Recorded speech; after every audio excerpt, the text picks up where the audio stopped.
ಓಂ ಶಾಂತಿ. ಇಂದಿನ ಪರಮಾತ್ಮನ ಮಹಾವಾಕ್ಯ ಮುರಳಿ ದಿನಾಂಕ 23/5/2025. ಬಾಪ್ತಾದ ಮಧುಬನ.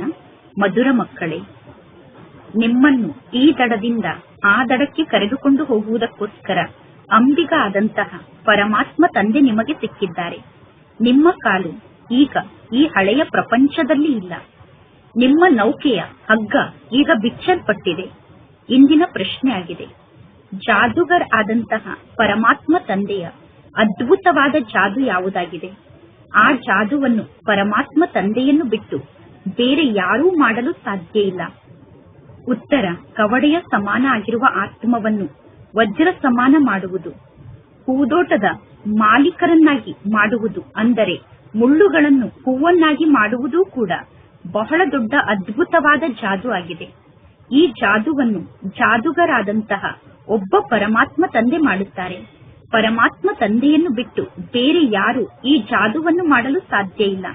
ಮನುಷ್ಯರು ಹಣವನ್ನು ಸಂಪಾದನೆ ಮಾಡುವುದಕ್ಕೋಸ್ಕರ ಕೇವಲ ಜಾದೂಗರೆಂದು ಹೇಳಿಸಿಕೊಳ್ಳುತ್ತಾರೆ. ಆದರೆ ಪರಮಾತ್ಮ ತಂದೆ ಮಾಡುವಂತಹ ಜಾದುವನ್ನು ಮನುಷ್ಯರು ಮಾಡಲು ಸಾಧ್ಯ ಇಲ್ಲ. ಓಂ ಶಾಂತಿ. ಈ ಸಂಪೂರ್ಣ ಸೃಷ್ಟಿ ಚಕ್ರದಲ್ಲಿ ಪರಮಾತ್ಮ ತಂದೆ ಒಮ್ಮೆ ಮಾತ್ರ ಬರುತ್ತಾರೆ, ಅಥವಾ ಈ ನಾಟಕದಲ್ಲಿ ತಂದೆ ಒಮ್ಮೆ ಮಾತ್ರ ಬರುತ್ತಾರೆ. ಬೇರೆ ಯಾವ ಸತ್ಸಂಗ ಮುಂತಾದದ್ದರಲ್ಲೂ ಜನ ಎಂದೂ ಈ ರೀತಿ ತಿಳಿದುಕೊಳ್ಳಲು ಸಾಧ್ಯ ಇಲ್ಲ. ಅಂದರೆ ಪರಮಾತ್ಮ ತಂದೆ ಒಮ್ಮೆ ಮಾತ್ರ ಬರುತ್ತಾರೆ ಎಂದು ಅನ್ಯ ಸತ್ಸಂಗದಲ್ಲಿ ಜನ ತಿಳಿದುಕೊಳ್ಳುವುದಿಲ್ಲ. ಅರ್ಥವನ್ನು ತಿಳಿಸುವಂತಹ ತಂದೆ ಅನ್ಯ ಸತ್ಸಂಗದಲ್ಲಿ ಇಲ್ಲ, ಮತ್ತು ಅನ್ಯ ಸತ್ಸಂಗದಲ್ಲಿ ಕುಳಿತಿರುವಂತವರು ಪರಮಾತ್ಮ ತಂದೆಗೆ ಮಕ್ಕಳೂ ಕೂಡ ಅಲ್ಲ. ಅವರು ವಾಸ್ತವದಲ್ಲಿ ಫಾಲೋವರ್ ಕೂಡ ಅಲ್ಲ. ಇಲ್ಲಂತೂ ಮಕ್ಕಳಾದ ನೀವು ಕುಳಿತಿದ್ದೀರಾ. ನೀವು ಇಲ್ಲಿ ಪರಮಾತ್ಮ ತಂದೆಗೆ ಮಕ್ಕಳೂ ಕೂಡ ಆಗಿದ್ದೀರಾ, ಮತ್ತು ಪರಮಾತ್ಮ ತಂದೆಯನ್ನು ಅನುಕರಣೆ ಮಾಡುವಂತಹ ಫಾಲೋವರ್ ಕೂಡ ಆಗಿದ್ದೀರಾ.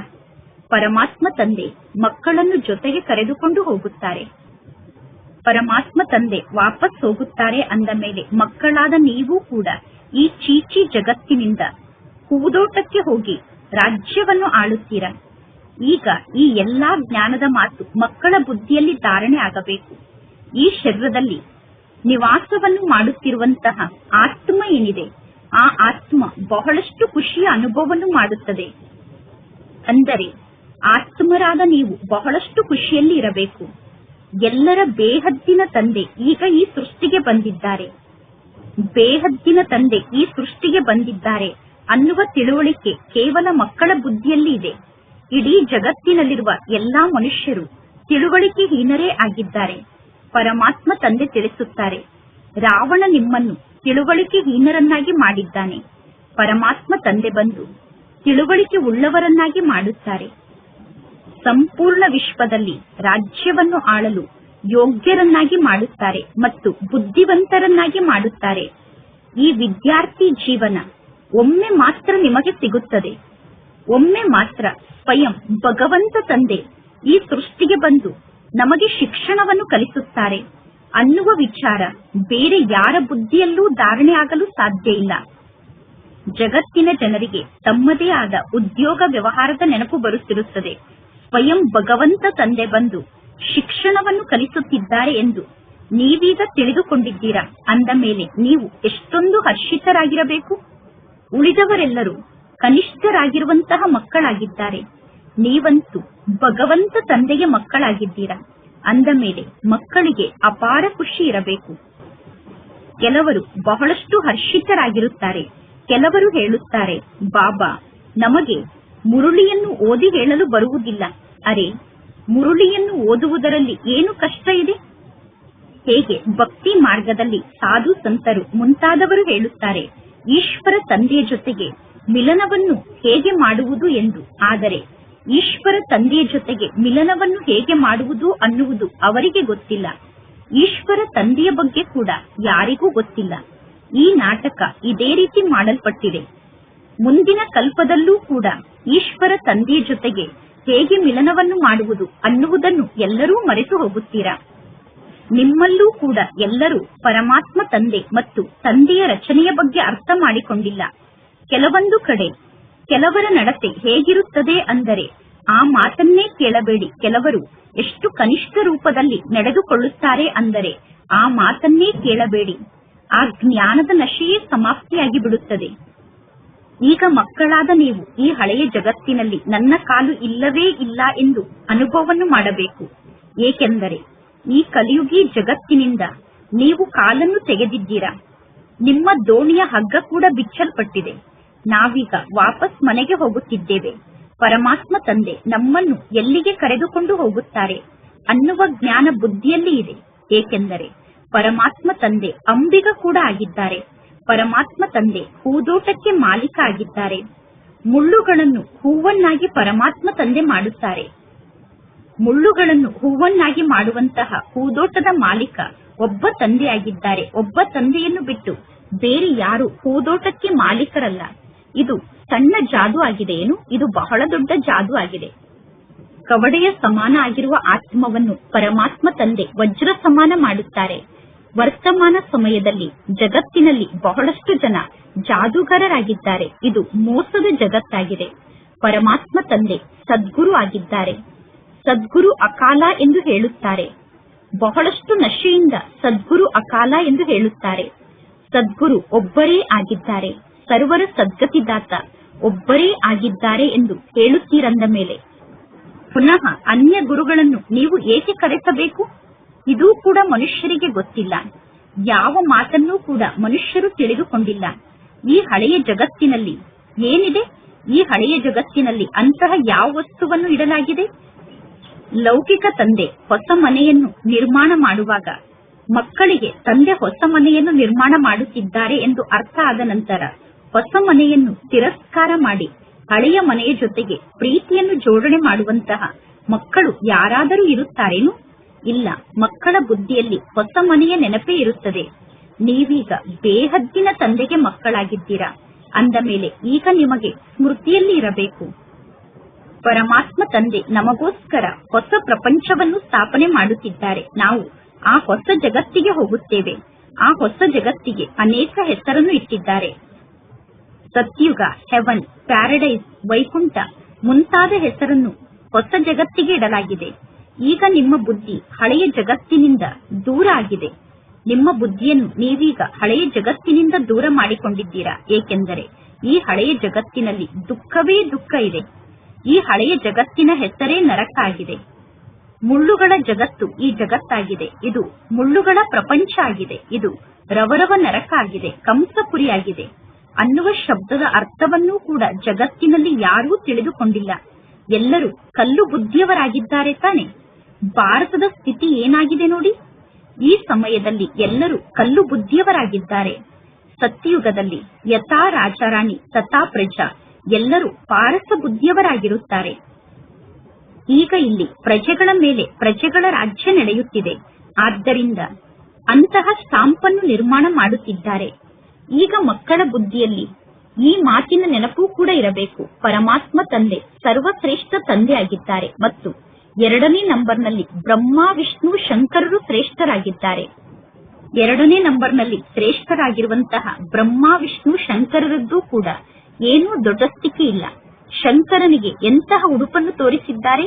ಶಂಕರ ಗಾಂಜಾವನ್ನು ಸೇದುತ್ತಿದ್ದರು, ದತೂರವನ್ನು ತಿನ್ನುತ್ತಿದ್ದರು ಎಂದು ಹೇಳುತ್ತಾರೆ.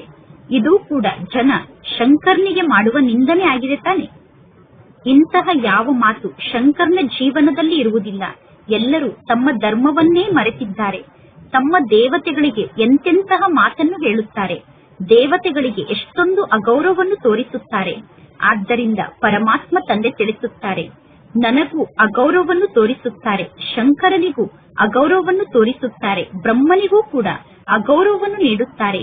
ವಿಷ್ಣುವಿಗೆ ಎಂದೂ ಅಗೌರವವನ್ನು ನೀಡುವುದಿಲ್ಲ. ವಾಸ್ತವದಲ್ಲಿ ವಿಷ್ಣುವನ್ನು ಕೂಡ ಗುಪ್ತ ರೂಪದಲ್ಲಿ ನಿರ್ಮಾಣ ಮಾಡುತ್ತಾರೆ. ಏಕೆಂದರೆ ವಿಷ್ಣುವೇ ರಾಧಾಕೃಷ್ಣ ಆಗಿದ್ದಾರೆ. ಶ್ರೀಕೃಷ್ಣ ಸಣ್ಣ ಮಗು ಆಗಿದ್ದಾರೆ. ಅಂದ ಮೇಲೆ ಶ್ರೀಕೃಷ್ಣ ಮಹಾತ್ಮರಿಗಿಂತಲೂ ಶ್ರೇಷ್ಠ ಆಗಿದ್ದಾರೆ ಎಂದು ಗಾಯನವನ್ನು ಮಾಡಲಾಗುತ್ತದೆ. ಈ ಬ್ರಹ್ಮ ತಂದೆ ಅಂತ್ಯದಲ್ಲಿ ಸನ್ಯಾಸವನ್ನು ಸ್ವೀಕಾರ ಮಾಡುತ್ತಾರೆ. ಈ ಬ್ರಹ್ಮ ತಂದೆ ತಮ್ಮ ಜೀವನದ ಅಂತ್ಯದಲ್ಲಿ ಸನ್ಯಾಸಿ ಆಗುತ್ತಾರೆ. ಆದರೆ ಶ್ರೀಕೃಷ್ಣ ಸಣ್ಣ ಮಗು ಆಗಿದ್ದಾರೆ. ಶ್ರೀಕೃಷ್ಣ ಸಂಪೂರ್ಣ ಪವಿತ್ರ ಆತ್ಮ ಆಗಿದ್ದಾರೆ. ಸಣ್ಣ ಮಗು ಆದಂತಹ ಶ್ರೀಕೃಷ್ಣನಿಗೆ ಪಾಪ ಅಂದರೆ ಏನು ಅನ್ನುವುದೇ ಗೊತ್ತಿರುವುದಿಲ್ಲ. ಅಂದ ಮೇಲೆ ಸರ್ವಶ್ರೇಷ್ಠ ಅಂದರೆ ಒಬ್ಬ ಶಿವ ತಂದೆ ಆಗಿದ್ದಾರೆ. ಆದರೂ ಸಹ ಪ್ರಜಾಪಿತ ಬ್ರಹ್ಮ ತಂದೆ ಎಲ್ಲಿ ಇರಬೇಕು ಅನ್ನುವುದೂ ಕೂಡ ಪಾಪ ಮನುಷ್ಯರಿಗೆ ಗೊತ್ತೇ ಇಲ್ಲ. ಬ್ರಹ್ಮನನ್ನು ಶರೀರಧಾರಿಯ ರೂಪದಲ್ಲಿ ತೋರಿಸುತ್ತಾರೆ. ಅಜ್ಮೀರ್ನಲ್ಲಿ ಬ್ರಹ್ಮನ ಮಂದಿರ ಕೂಡ ಇದೆ. ಅಜ್ಮೀರ್ನಲ್ಲಿರುವ ಬ್ರಹ್ಮನ ಮಂದಿರದಲ್ಲಿ ಬ್ರಹ್ಮನಿಗೆ ಗಡ್ಡ ಮೀಸೆಯನ್ನು ತೋರಿಸುತ್ತಾರೆ. ಶಂಕರ ಅಥವಾ ವಿಷ್ಣುವಿಗೆ ಗಡ್ಡ ಮತ್ತು ಮೀಸೆಯನ್ನು ತೋರಿಸುವುದಿಲ್ಲ. ಅಂದ ಮೇಲೆ ಇದು ತಿಳುವಳಿಕೆಯ ಮಾತಾಗಿದೆ. ಪ್ರಜಾಪಿತ ಬ್ರಹ್ಮ ಸೂಕ್ಷ್ಮ ವತನದಲ್ಲಿ ಹೇಗೆ ಇರಲು ಸಾಧ್ಯ? ಪ್ರಜಾಪಿತ ಬ್ರಹ್ಮ ಈ ಸಾಕಾರ ಜಗತ್ತಿನಲ್ಲೇ ಇರಬೇಕು ತಾನೆ. ಈ ಸಮಯದಲ್ಲಿ ಬ್ರಹ್ಮನಿಗೆ ಎಷ್ಟು ಜನ ಸಂತಾನರಿದ್ದಾರೆ? ಈ ಸಮಯದಲ್ಲಿ ನೀವೆಲ್ಲರೂ ಬ್ರಹ್ಮನಿಗೆ ಸಂತಾನರಾಗಿದ್ದೀರಾ. ನೀವು ಬಹಳಷ್ಟು ಜನ ಬ್ರಹ್ಮನಿಗೆ ಸಂತಾನರಾಗಿದ್ದೀರಾ. ಬರೆಯಲ್ಪಟ್ಟಿದೆ, ಪ್ರಜಾಪಿತ ಬ್ರಹ್ಮ ಕುಮಾರಿಯರು ಇಷ್ಟು ಜನ ಇರುತ್ತಾರೆ ಎಂದು. ಅವಶ್ಯವಾಗಿ ಪ್ರಜಾಪಿತ ಬ್ರಹ್ಮ ಇರಲೇಬೇಕು ತಾನೆ. ಬ್ರಹ್ಮ ಚೈತನ್ಯದಲ್ಲಿ ಇರುವ ಕಾರಣ ಇಷ್ಟೆಲ್ಲಾ ಜನ ಬ್ರಹ್ಮ ಕುಮಾರಿಯರು ಇದ್ದಾರೆ. ಪ್ರಜಾಪಿತ ಬ್ರಹ್ಮ ತಂದೆ ಚೈತನ್ಯದಲ್ಲಿ ಇರುವ ಕಾರಣ ಇಷ್ಟೊಂದು ಮಕ್ಕಳನ್ನು ರಚನೆ ಮಾಡುತ್ತಿದ್ದಾರೆ. ಪ್ರಜಾಪಿತ ಬ್ರಹ್ಮ ಕೇವಲ ಮಕ್ಕಳಿಗೆ ಜನ್ಮವನ್ನಷ್ಟೇ ಕೊಡುತ್ತಾರೇನು? ಅಥವಾ ಬ್ರಹ್ಮ ಬೇರೆ ಯಾವುದಾದರೂ ಕರ್ತವ್ಯವನ್ನು ಮಾಡುತ್ತಾರೋ? ಬಲೆ, ಬ್ರಹ್ಮನಿಗೆ ಆದಿದೇವ ಬ್ರಹ್ಮ ಎಂದು ಕರೆಯುತ್ತೇವೆ. ಆದಿದೇವ ಎಂದು ಬ್ರಹ್ಮ ತಂದೆಗೆ ಕರೆಯಲಾಗುತ್ತದೆ. ಆದಿದೇವಿ ಎಂದು ಸರಸ್ವತಿಗೆ ಕರೆಯಲಾಗುತ್ತದೆ. ಆದರೆ ಈ ಬ್ರಹ್ಮ ಸರಸ್ವತಿಯ ಪಾತ್ರ ಏನಾಗಿದೆ ಅನ್ನುವುದು ಯಾರಿಗೂ ಗೊತ್ತಿಲ್ಲ. ರಚಯಿತ ಆದಂತಹ ಪರಮಾತ್ಮ ತಂದೆ ಈ ಸೃಷ್ಟಿಯಲ್ಲಿ ಇದ್ದು ಹೋಗುತ್ತಾರೆ ತಾನೆ. ಅವಶ್ಯವಾಗಿ ಬ್ರಾಹ್ಮಣರನ್ನು ಪರಮಾತ್ಮ ಶಿವ ತಂದೆ ದತ್ತು ತೆಗೆದುಕೊಂಡಿದ್ದಾರೆ. ಇಲ್ಲದಿದ್ದರೆ ಬ್ರಹ್ಮ ಎಲ್ಲಿಂದ ಬರಲು ಸಾಧ್ಯ? ಇದೆಲ್ಲ ಸಂಪೂರ್ಣ ಹೊಸ ಜ್ಞಾನದ ಮಾತಾಗಿದೆ. ಎಲ್ಲಿಯವರೆಗೂ ಪರಮಾತ್ಮ ತಂದೆ ಬರುವುದಿಲ್ಲವೋ ಅಲ್ಲಿಯವರೆಗೂ ಯಾರು ತಂದೆಯ ಬಗ್ಗೆ ಅರ್ಥ ಮಾಡಿಕೊಳ್ಳಲು ಸಾಧ್ಯ ಇಲ್ಲ. ಯಾವ ಸಮಯದಲ್ಲಿ ಯಾರ ಪಾತ್ರ ಈ ಸೃಷ್ಟಿಯಲ್ಲಿ ಫಿಕ್ಸ್ ಆಗಿದೆಯೋ ಅವರು ಆ ಸಮಯದಲ್ಲಿ ಬಂದು ಅದೇ ಪಾತ್ರವನ್ನು ಅಭಿನಯ ಮಾಡುತ್ತಾರೆ. ಬುದ್ಧ ಕೂಡ ಯಾವಾಗ ಬಂದರು, ಎಂತಹ ಪಾತ್ರವನ್ನು ಅಭಿನಯ ಮಾಡಿದರು, ಬುದ್ಧ ಏನನ್ನು ಮಾಡಿದರು ಅನ್ನುವುದನ್ನು ಮನುಷ್ಯರು ತಿಳಿದುಕೊಂಡಿಲ್ಲ. ಈಗ ನೀವು ಈ ಎಲ್ಲಾ ಮಾತನ್ನು ತಿಳಿದುಕೊಂಡಿದ್ದೀರಾ. ಬುದ್ಧ ಗುರು ಆಗಿದ್ದಾರೋ, ಶಿಕ್ಷಕ ಆಗಿದ್ದಾರೋ, ತಂದೆ ಆಗಿದ್ದಾರೋ? ಬುದ್ಧ ತಂದೆಯೂ ಅಲ್ಲ, ಶಿಕ್ಷಕನೂ ಅಲ್ಲ, ಗುರುವೂ ಅಲ್ಲ. ಏಕೆಂದರೆ ಬುದ್ಧ ಸದ್ಗತಿಯನ್ನು ನೀಡಲು ಸಾಧ್ಯ ಇಲ್ಲ. ಕೇವಲ ಬುದ್ಧ ಧರ್ಮದ ರಚಯಿತ ಆಗಿದ್ದಾರೆ. ಆದರೆ ಬುದ್ಧ ಗುರುವಲ್ಲ. ತಂದೆ ಮಕ್ಕಳನ್ನು ರಚನೆ ಮಾಡುತ್ತಾರೆ ಮತ್ತು ಮಕ್ಕಳಿಗೆ ಶಿಕ್ಷಣವನ್ನು ಕಲಿಸುತ್ತಾರೆ. ಇಲ್ಲಿ ಪರಮಾತ್ಮ ತಂದೆ, ಶಿಕ್ಷಕ, ಗುರು ಮೂವರೂ ಆಗಿದ್ದಾರೆ. ಓದಿಸುತ್ತಿರುವಂತಹ ಪರಮಾತ್ಮ ತಂದೆಯ ಬಗ್ಗೆ ನಿಮಗೆ ಮಾತ್ರ ಗೊತ್ತಿದೆ. ನಿಮ್ಮನ್ನು ಬಿಟ್ಟು ಬೇರೆ ಯಾರೂ ಪರಮಾತ್ಮ ತಂದೆಯ ಬಗ್ಗೆ ಅರ್ಥ ಮಾಡಿಕೊಂಡಿಲ್ಲ. ಬೇರೆ ಯಾರ ಬಳಿಯೂ ಈ ಜ್ಞಾನ ಇಲ್ಲ. ಬೇಹದ್ದಿನ ತಂದೆ ಜ್ಞಾನದ ಸಾಗರ ಆಗಿದ್ದಾರೆ. ಅಂದ ಮೇಲೆ ಅವಶ್ಯವಾಗಿ ಪರಮಾತ್ಮ ತಂದೆ ಜ್ಞಾನವನ್ನು ತಿಳಿಸುತ್ತಾರೆ. ಪರಮಾತ್ಮ ತಂದೆ ಸ್ವರ್ಗದ ರಾಜ್ಯಭಾಗ್ಯವನ್ನು ನೀಡಿದ್ದರು. ಈಗ ಪುನಃ ಪರಮಾತ್ಮ ತಂದೆ ರಾಜ್ಯಭಾಗ್ಯವನ್ನು ನೀಡುತ್ತಿದ್ದಾರೆ. ಪರಮಾತ್ಮ ತಂದೆ ತಿಳಿಸುತ್ತಾರೆ, ಪ್ರತಿ 5,000 ವರ್ಷದ ನಂತರ ನೀವು ಪುನಃ ಬಂದು ತಂದೆಯಾದ ನನಗೆ ಸಿಕ್ಕಿದ್ದೀರಾ. 5,000 ವರ್ಷದ ನಂತರ ನಾವು ತಂದೆಯ ಜೊತೆ ಮಿಲನವನ್ನು ಮಾಡುತ್ತೇವೆ. ಯಾವ ಪರಮಾತ್ಮ ತಂದೆಯನ್ನು ಇಡೀ ಜಗತ್ತಿನ ಜನ ಹುಡುಕುತ್ತಿದ್ದಾರೋ ಅಂತಹ ಪರಮಾತ್ಮ ತಂದೆ ಈಗ ನಮಗೆ ಸಿಕ್ಕಿದ್ದಾರೆ ಅನ್ನುವ ಖುಷಿ ಮಕ್ಕಳ ಆಂತರ್ಯದಲ್ಲಿ ಇದೆ. ಪರಮಾತ್ಮ ತಂದೆ ತಿಳಿಸುತ್ತಾರೆ, ನೀವು 5,000 ವರ್ಷದ ನಂತರ ಪುನಃ ಬಂದು ತಂದೆಯಾದ ನನ್ನ ಜೊತೆಗೆ ಮಿಲನವನ್ನು ಮಾಡುತ್ತೀರಾ. ಆದ್ದರಿಂದ ಮಕ್ಕಳಾದ ನೀವು ಹೇಳುತ್ತೀರಾ, ಹೌದು ಬಾಬಾ, ನಿಮ್ಮನ್ನು ಅನೇಕ ಬಾರಿ ನಾವು ಮಿಲನ ಮಾಡಿದ್ದೆವು. ಬಲೆ, ಯಾರು ಎಷ್ಟು ಬೇಕಾದರೂ ನಿಮಗೆ ಹೊಡೆಯಲಿ, ಬಡಿಯಲಿ, ಆದರೆ ನಿಮಗೆ ಆ ಖುಷಿಯಂತೂ ಆಂತರ್ಯದಲ್ಲಿ ಇದೆ ತಾನೆ. ಪರಮಾತ್ಮ ಶಿವ ತಂದೆಯ ಜೊತೆಗೆ ಮಿಲನವನ್ನು ಮಾಡಿರುವ ನೆನಪಂತೂ ಇದೆ ತಾನೆ. ಪರಮಾತ್ಮ ತಂದೆಯ ನೆನಪಿನ ಮೂಲಕ ಬಹಳಷ್ಟು ಪಾಪ ಭಸ್ಮ ಆಗುತ್ತದೆ. ಅಬಲೆಯರು, ಬಂಧನದಲ್ಲಿ ಇರುವಂತವರು ಪಾಪವನ್ನು ಹೆಚ್ಚಾಗಿ ಭಸ್ಮ ಮಾಡಿಕೊಳ್ಳುತ್ತಾರೆ. ಯಾರು ಅಬಲೆಯರಾಗಿದ್ದಾರೋ, ಯಾರು ಬಂಧನದಲ್ಲಿ ಇದ್ದಾರೋ ಅಂತವರ ಪಾಪ ಜಾಸ್ತಿ ಭಸ್ಮ ಆಗುತ್ತದೆ. ಏಕೆಂದರೆ ಅಬಲೆಯರು ಮತ್ತು ಬಂಧನದಲ್ಲಿ ಇರುವಂತವರು ಶಿವ ತಂದೆಯನ್ನು ಜಾಸ್ತಿ ನೆನಪು ಮಾಡುತ್ತಾರೆ. ಅತ್ಯಾಚಾರಕ್ಕೊಳಗಾದಾಗ ಬುದ್ಧಿ ಶಿವ ತಂದೆಯ ಜೊತೆಗೆ ಜೋಡಣೆ ಆಗುತ್ತದೆ. ಶಿವ ತಂದೆ, ನೀವು ಬಂದು ನಮ್ಮನ್ನು ರಕ್ಷಿಸಿ, ಎಂದು ಹೇಳಿದಾಗ ತಂದೆಯನ್ನು ನೆನಪು ಮಾಡುತ್ತಾರೆ.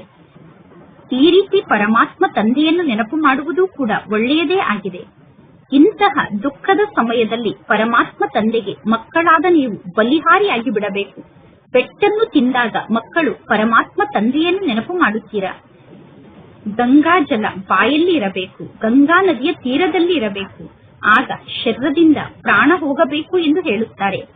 ನಿಮಗೆ ಯಾವಾಗ ಪೆಟ್ಟು ಬೀಳುತ್ತದೆಯೋ ಆಗ ಬುದ್ಧಿಯಲ್ಲಿ ತಂದೆಯ ನೆನಪು ಇರುತ್ತದೆ ಮತ್ತು ಆಸ್ತಿಯ ನೆನಪು ಇರುತ್ತದೆ.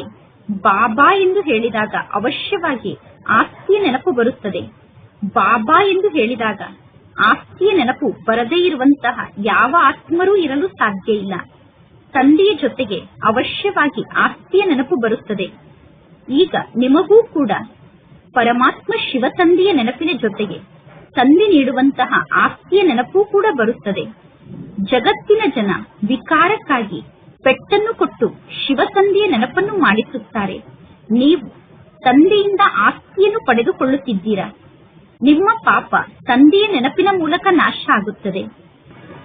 ಈ ರೀತಿ ಅನ್ಯರು ನಿಮಗೆ ಪೆಟ್ಟನ್ನು ನೀಡುವುದು ಕೂಡ ನಾಟಕದಲ್ಲಿ ನಿಮ್ಮ ಗುಪ್ತ ಕಲ್ಯಾಣಕ್ಕೋಸ್ಕರ ಆಗಿದೆ. ಅನ್ಯರು ನಿಮ್ಮ ಮೇಲೆ ಅತ್ಯಾಚಾರವನ್ನು ಮಾಡುವುದರಿಂದ, ಪೆಟ್ಟನ್ನು ನೀಡುವುದರಿಂದ ನಾಟಕದ ಅನುಸಾರ ಗುಪ್ತ ರೂಪದಲ್ಲಿ ನಿಮ್ಮ ಕಲ್ಯಾಣ ಆಗುತ್ತದೆ. ಹೇಗೆ ಯುದ್ಧ ಕಲ್ಯಾಣಕಾರಿಯಾಗಿದೆ ಎಂದು ಹೇಳುತ್ತಾರೆ. ಅಂದ ಮೇಲೆ ಈ ಪೆಟ್ಟುಗಳು ಕೂಡ ಒಳ್ಳೆಯದೇ ಆಗಿದೆ ತಾನೆ.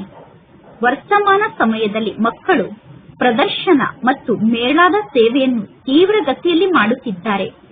ನವನಿರ್ಮಾಣ ಪ್ರದರ್ಶನಿಯ ಜೊತೆಗೆ ಗೇಟ್ ವೇ ಟು ಹೆವನ್ ಅಂದರೆ ಸ್ವರ್ಗಕ್ಕೆ ಹೋಗುವಂತಹ ಗೇಟ್ ಅನ್ನುವ ಶಬ್ದವನ್ನು ಬರೆಯಬೇಕು. ನಿಮ್ಮ ಬೋರ್ಡ್ನಲ್ಲಿ ಎರಡೂ ಶಬ್ದ ಇರಬೇಕು. ಹೊಸ ಜಗತ್ತು ಹೇಗೆ ಸ್ಥಾಪನೆ ಆಗುತ್ತದೆ ಅದರ ಬಗ್ಗೆ ಪ್ರದರ್ಶನವನ್ನು ನಿರ್ಮಾಣ ಮಾಡಿ ಮನುಷ್ಯರಿಗೆ ಜ್ಞಾನವನ್ನು ತಿಳಿಸಿ. ಈ ಪ್ರದರ್ಶನವನ್ನು ನೋಡಿ ಪ್ರದರ್ಶನದಲ್ಲಿರುವ ಚಿತ್ರದ ಜ್ಞಾನವನ್ನು ಕೇಳಿ ಮನುಷ್ಯರಿಗೆ ಖುಷಿಯಾಗುತ್ತದೆ. ಹೊಸ ಜಗತ್ತು ಹೇಗೆ ಸ್ಥಾಪನೆ ಆಗುತ್ತದೆ ಅನ್ನುವುದಕ್ಕೋಸ್ಕರ ಈ ಚಿತ್ರಗಳನ್ನು ನೀವು ನಿರ್ಮಾಣ ಮಾಡುತ್ತೀರಾ. ಜಗತ್ತಿನ ಜನರಿಗೆ ನೀವು ತಿಳಿಸಬೇಕು. ನೀವು ಇಲ್ಲಿಗೆ ಬಂದು ನೋಡಿ, gateway to new world ಅಂದರೆ ಹೊಸ ಜಗತ್ತಿಗೆ ಹೋಗುವಂತಹ ಗೇಟ್ ಎಂದು ಬೋರ್ಡ್ನಲ್ಲಿ ಇರಬೇಕು. ಹೊಸ ಜಗತ್ತಿಗೆ ಹೋಗುವಂತಹ ಗೇಟ್ ಅನ್ನುವುದನ್ನು ಚಿತ್ರದ ಮೂಲಕ ತೋರಿಸಬೇಕು. ಯಾವಾಗ ಯುದ್ಧ ನಡೆಯುತ್ತದೆಯೋ ಆಗ ಯುದ್ಧದ ಮೂಲಕ ಬಾಗಿಲು ತೆರೆಯುತ್ತದೆ. ಅಂದರೆ ಈ ಯುದ್ಧದ ಮೂಲಕ ಸ್ವರ್ಗದ ಬಾಗಿಲು ತೆರೆಯುತ್ತದೆ. ಗೀತೆಯಲ್ಲೂ ಕೂಡ ಈ ಶಬ್ದ ಇದೆ. ಭಗವಂತ ತಂದೆ ಬಂದರು, ಭಗವಂತ ತಂದೆ ಬಂದು ರಾಜಯೋಗವನ್ನು ಕಲಿಸಿದರು. ಭಗವಂತ ತಂದೆ ರಾಜಯೋಗವನ್ನು ಕಲಿಸಿ ಮನುಷ್ಯರಿಂದ ನಮ್ಮನ್ನು ದೇವತೆಯನ್ನಾಗಿ ಮಾಡಿದರು ಎಂದು ಗೀತೆಯಲ್ಲಿ ಇದೆ. ಅಂದ ಮೇಲೆ ಅವಶ್ಯವಾಗಿ ಈಗ ಹೊಸ ಪ್ರಪಂಚ ಸ್ಥಾಪನೆ ಆಗುತ್ತದೆ. ಚಂದ್ರಲೋಕಕ್ಕೆ ಹೋಗಲು ಮನುಷ್ಯರು ಎಷ್ಟೊಂದು ಪ್ರಯತ್ನ ಪಡುತ್ತಾರೆ. ಚಂದ್ರಲೋಕದಲ್ಲಿ ಎಲ್ಲಿ ನೋಡಿದರೂ ಭೂಮಿಯೇ ಭೂಮಿ ಇದೆ ಅನ್ನುವುದನ್ನು ಚಂದ್ರಲೋಕಕ್ಕೆ ಹೋಗಿ ನೋಡುತ್ತಾರೆ. ಮನುಷ್ಯರಿಗೆ ಏನೂ ಕಾಣಿಸುವುದಿಲ್ಲ. ಅಂದರೆ ವಿಜ್ಞಾನಿಗಳು ಚಂದ್ರಲೋಕಕ್ಕೆ ಹೋಗಿ ಏನನ್ನು ನೋಡಿ ಬಂದರು ಅನ್ನುವುದು ಮನುಷ್ಯರಿಗೆ ಕಾಣಿಸುವುದಿಲ್ಲ. ಇದರಿಂದ ಏನೋ ಲಾಭ ಆಗುತ್ತಿದೆ ಅನ್ನುವ ಮಾತನ್ನು ಮಾತ್ರ ಮನುಷ್ಯರು ಅರ್ಥ ಮಾಡಿಕೊಳ್ಳುತ್ತಾರೆ. ಅಂದರೆ ಚಂದ್ರಲೋಕಕ್ಕೆ ಹೋಗುವುದರಿಂದ ಏನೋ ಲಾಭ ಆಗುತ್ತದೆ ಎಂದು ಮನುಷ್ಯರು ತಿಳಿದುಕೊಳ್ಳುತ್ತಾರೆ. ನೀವೀಗ ಸತ್ಯವಾಗಿಯೂ ಶಾಂತಿಯ ಜಗತ್ತಿಗೆ ಹೋಗುತ್ತೀರಾ. ನೀವು ಈಗ ಸತ್ಯವಾಗಿಯೂ ಅಶರೀರಿಯಾಗುತ್ತೀರಾ. ಅದು ಶಾಂತಿಧಾಮ ಆಗಿದೆ. ನೀವು ಸಾವು ಬರಬೇಕು ಎಂದು ಬಯಸುತ್ತೀರಾ. ಶರೀರವನ್ನು ತ್ಯಾಗ ಮಾಡಿ ಹೋಗಬೇಕು ಎಂದು ಇಚ್ಛೆಯನ್ನು ಇಟ್ಟುಕೊಳ್ಳುತ್ತೀರಾ. ನಮಗೆ ಮೃತ್ಯುವನ್ನು ನೀಡುವುದಕ್ಕೋಸ್ಕರ ಬನ್ನಿ ಎಂದು ಪರಮಾತ್ಮ ತಂದೆಯನ್ನು ಕರೆಯುತ್ತೀರಾ. ಬಾಬಾ ನೀವು ಬಂದು ನಿಮ್ಮ ಜೊತೆಗೆ ನಮ್ಮನ್ನು ಮುಕ್ತಿ ಜೀವನ್ ಮುಕ್ತಿಗೆ ಕರೆದುಕೊಂಡು ಹೋಗಿ ಎಂದು ಹೇಳುತ್ತಾರೆ. ಆದರೆ ಮುಕ್ತಿ ಮತ್ತು ಜೀವನ್ ಮುಕ್ತಿಯ ಅರ್ಥ ಜನರಿಗೆ ಗೊತ್ತಿಲ್ಲ. ಪತಿತ ಪಾವನ ಪರಮಾತ್ಮ ತಂದೆಯನ್ನು ನೀವು ಕರೆಯುತ್ತೀರಾ. ಪತಿತ ಪಾವನ ತಂದೆ ಬರುತ್ತಾರೆ ಅಂದ ಮೇಲೆ ಪರಮಾತ್ಮ ತಂದೆಯನ್ನು ಕರೆಯುವುದು ಅಂದರೆ ಮಹಾಕಾಲನನ್ನು ಕರೆದಂತೆ. ಪರಮಾತ್ಮ ತಂದೆಯನ್ನು ಕರೆಯುತ್ತಿದ್ದೀರಾ ಅಂದ ಮೇಲೆ ನೀವು ಮಹಾಕಾಲನನ್ನು ಕರೆಯುತ್ತಿದ್ದೀರಾ ಎಂದು ಅರ್ಥ. ಈಗ ನಿಮಗೆ ಅರ್ಥ ಆಗಿದೆ. ಈಗ ಪರಮಾತ್ಮ ತಂದೆ ಬಂದಿದ್ದಾರೆ. ಈಗ ನೀವು ಮನೆಗೆ ಬನ್ನಿ ಎಂದು ತಂದೆ ಹೇಳುತ್ತಾರೆ. ನಾವೀಗ ಪರಮಾತ್ಮ ತಂದೆಯ ಜೊತೆಗೆ ವಾಪಸ್ ಮನೆಗೆ ಹೋಗುತ್ತೇವೆ. ಬುದ್ಧಿಯ ಮೂಲಕ ಕೆಲಸವನ್ನು ಮಾಡುತ್ತಾರೆ ತಾನೆ. ಇಲ್ಲಿ ಕೆಲವರು ಇಂತಹ ಮಕ್ಕಳಾಗಿದ್ದಾರೆ. ಇಡೀ ದಿನ ಅವರ ಬುದ್ಧಿಯೋಗ ಉದ್ಯೋಗ ವ್ಯವಹಾರದ ಕಡೆ ಓಡುತ್ತಿರುತ್ತದೆ.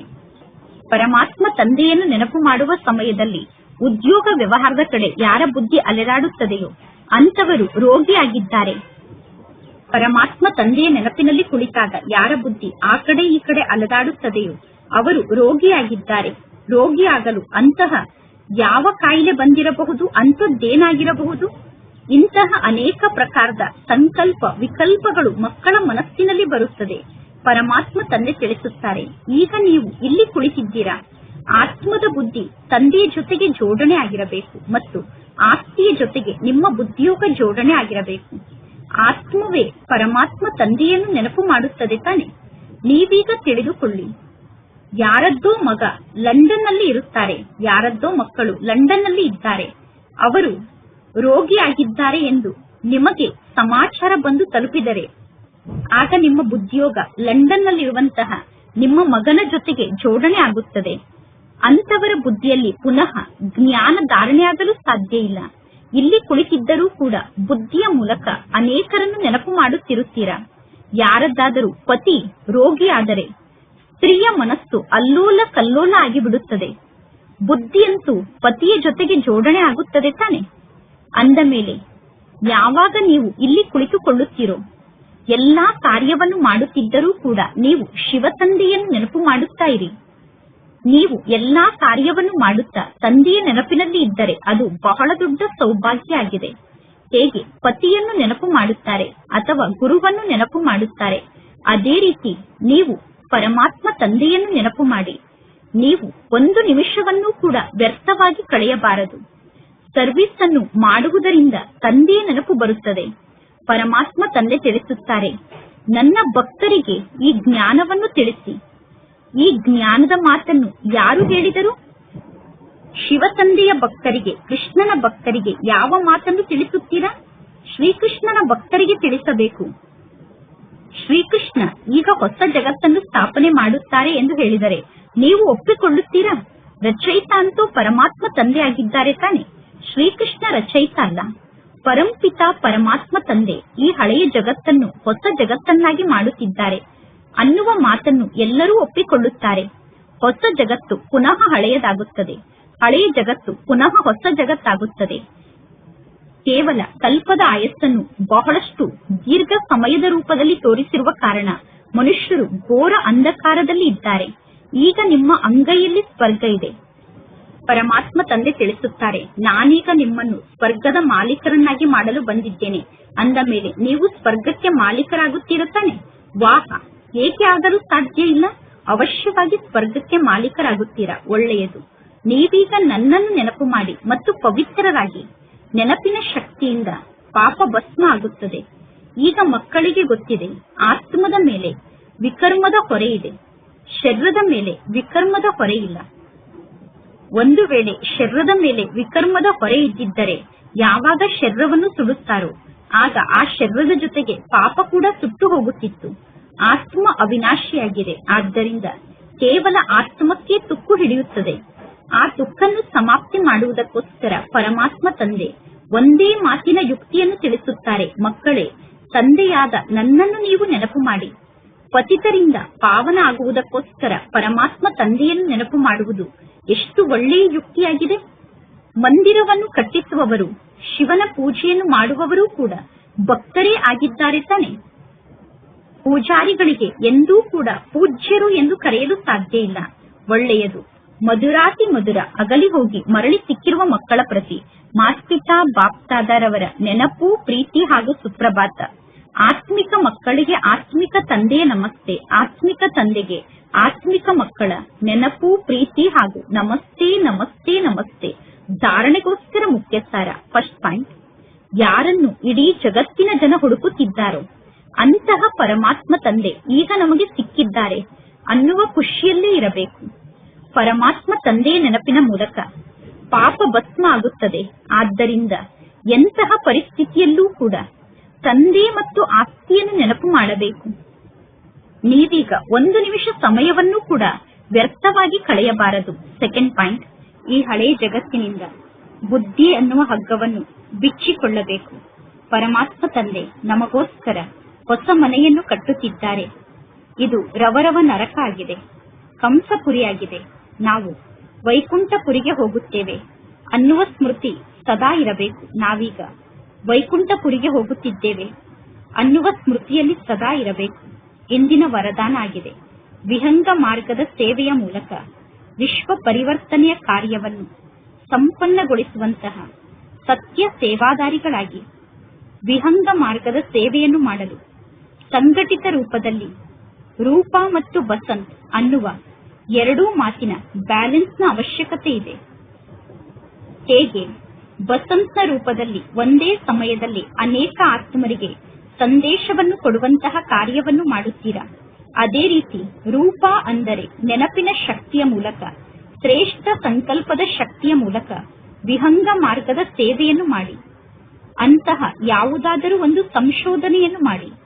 ಜೊತೆಗೆ ಸಂಘಟಿತ ರೂಪದಲ್ಲಿ ದೃಢ ಸಂಕಲ್ಪದಿಂದ ಹಳೆಯ ಸಂಸ್ಕಾರ, ಹಳೆಯ ಸ್ವಭಾವ ಅಥವಾ ಹಳೆಯ ಚಲನೆ ಅನ್ನುವ ಎಳ್ಳು ಹಾಗೂ ಎಣ್ಣೆಯನ್ನು ಯಜ್ಞದಲ್ಲಿ ಸ್ವಾಹ ಮಾಡಿ. ಆಗ ವಿಶ್ವ ಪರಿವರ್ತನೆಯ ಕಾರ್ಯ ಸಂಪನ್ನ ಆಗುತ್ತದೆ ಅಥವಾ ಯಜ್ಞದ ಸಮಾಪ್ತಿ ಆಗುತ್ತದೆ.